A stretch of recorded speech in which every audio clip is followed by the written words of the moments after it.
Good day, students. This is teacher Shilpa Adkar. Today, I will be teaching you chapter 4.4 in English, that is the poem The Height of the Ridiculous.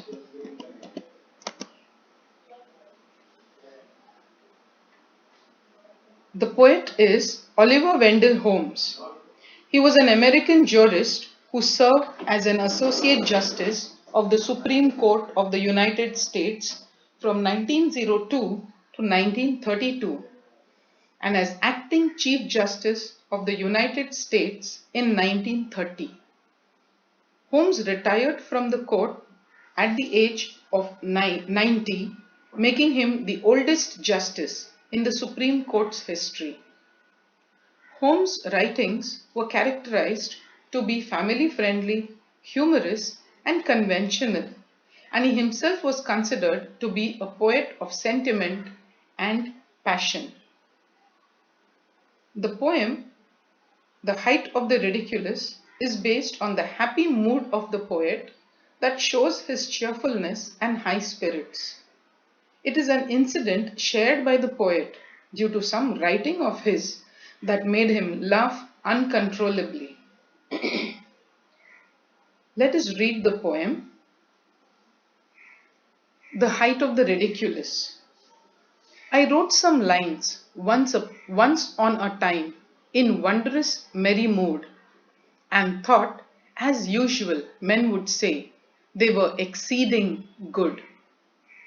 They were so cured, so very cured. I laughed as I would die. Albeit, in a general way, a sober man am I. I called my servant, and he came. How kind it was of him to mind a slender man like me, he of mighty limb. These to the printer, I exclaimed, and in my humorous way, I added, as a trifling jest, there'll be the devil to pay. He took the paper, and I watched, and saw him peep within. At the first line he read, his face was all upon the grin.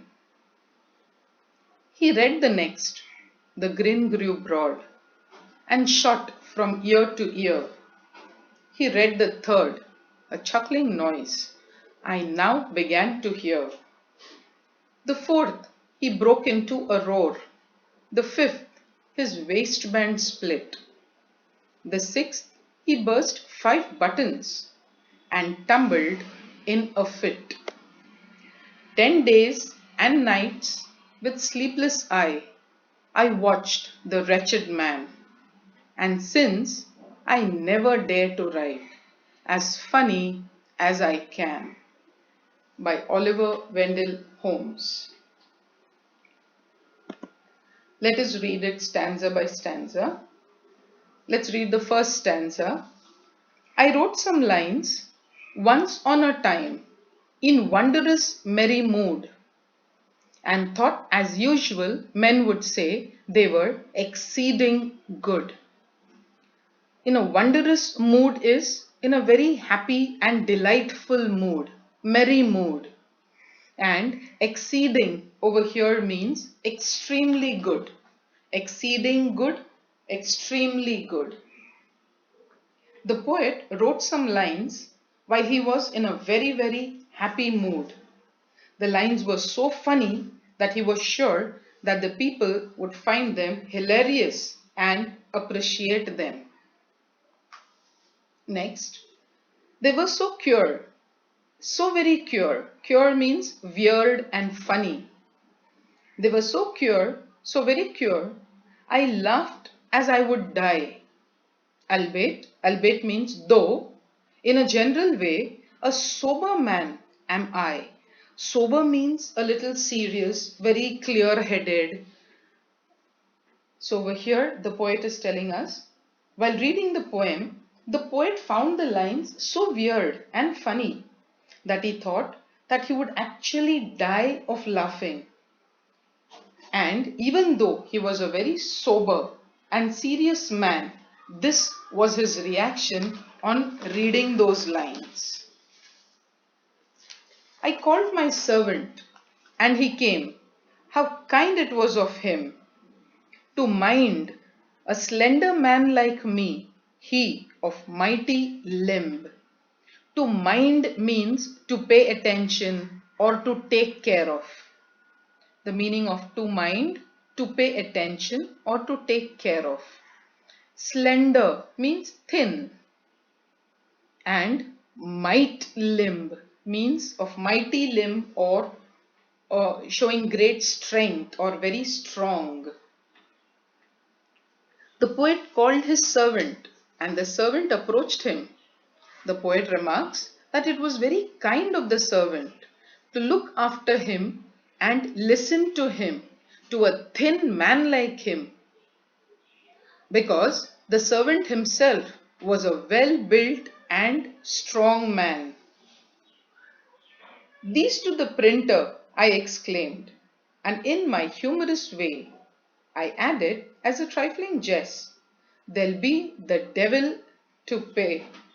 Trifling means a small, trifling jest. Jest means it's a joke or something funny. So a small joke. And there'll be the devil to pay. The meaning of this is there will be strong reactions to whatever he has written. So the poet asked the servant to take the poem to the printer. Then, in his own humorous or funny way, he added, as a small and simple joke, that there would be definitely be strong reactions to his writings. He took the paper, and I watched and saw him peep within. At the first line he read, his face was all upon the grin. He read the next, the grin grew broad and shot from ear to ear. He read the third, a chuckling noise I now began to hear. So now the poet is telling us that the poet's servant took the paper and he peeped inside. He read the first line and he started grinning. As he continued reading, the grin grew broader and he started chuckling to himself. The fourth, he broke into a roar. The fifth, his waistband split. The sixth, he burst 5 buttons and tumbled in a fit. When the servant read the fourth line, he started roaring with laughter. He laughed so hard that his waistband split, that is, the strip of cloth forming the band of his trousers fitting around the waist had split. He burst 5 buttons of his shirt when he read the fifth line and went into a laughing fit. Went into a laughing fit is he started laughing uncontrollably. 10 days and nights with sleepless eye I watched that wretched man, and since I never dare to write as funny as I can. Wretched over here is a man who's there in a helpless condition. So the poet is calling him a wretched man because he was laughing so uncontrollably that he was in a helpless condition. He just could not stop. The poet says that this situation alarmed Holmes. He watched over the servant who was in a helpless situation and condition for 10 days and nights and never ever dared to write humorously again. In this poem, we see that the poet Holmes wrote a funny poem and himself started laughing on reading it. He laughed so much that he thought he would die. This in itself is ridiculous. Ridiculous is it is too funny or it is too difficult to believe. But the height of ridiculousness was when his servant, on reading the poem, laughed so hard that he burst a few buttons and split his waistband. He fell into a fit of laughter from which he recovered only after 10 long days. During this period, his worried master kept an eye on him. Observing the effect of his humor, Holmes did not dare to write again.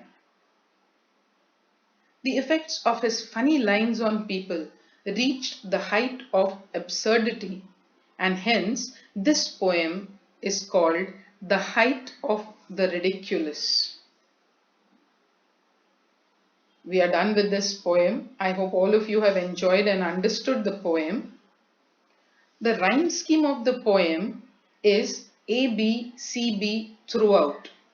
And so it is said that it has a uniform rhyme scheme. The rhyme scheme is A, B, C, B. Now let us learn about the figures of speech in this poem.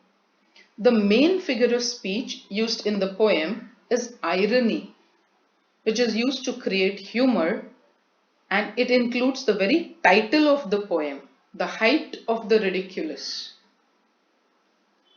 Let us see to the figures of speech one by one.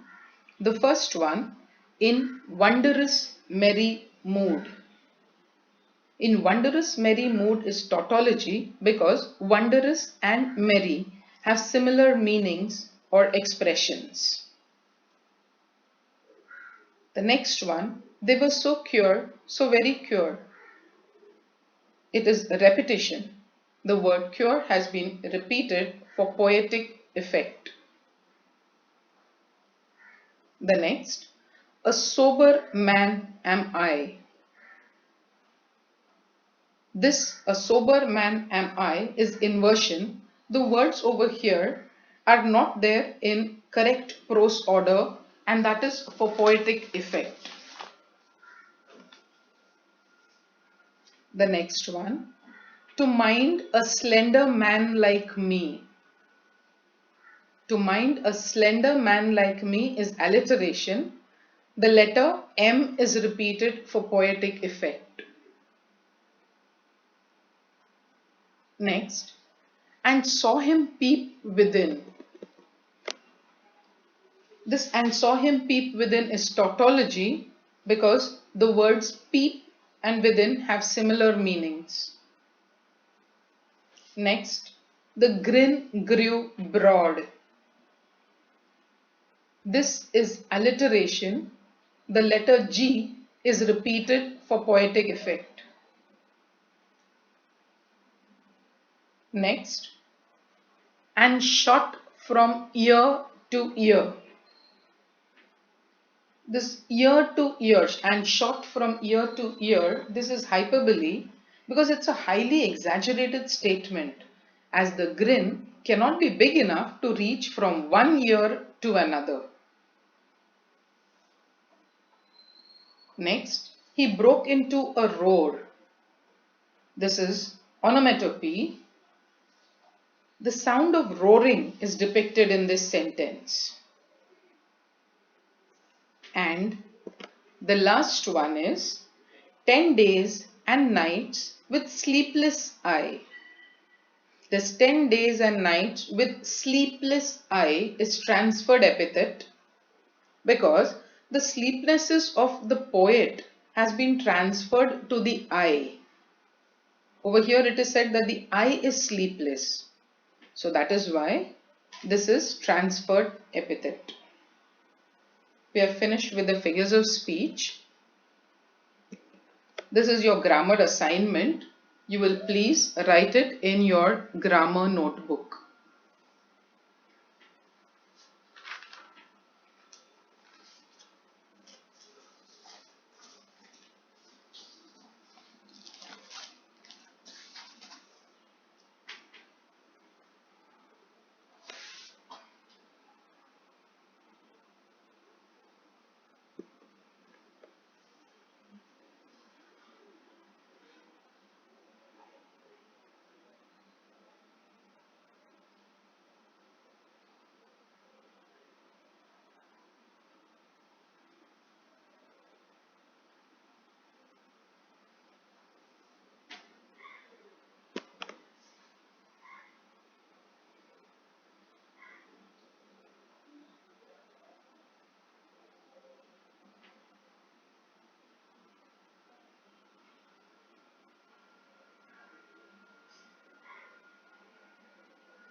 Please write all these grammar assignments in your grammar notebook and we can discuss the answers once the school begins. Okay? Thank you.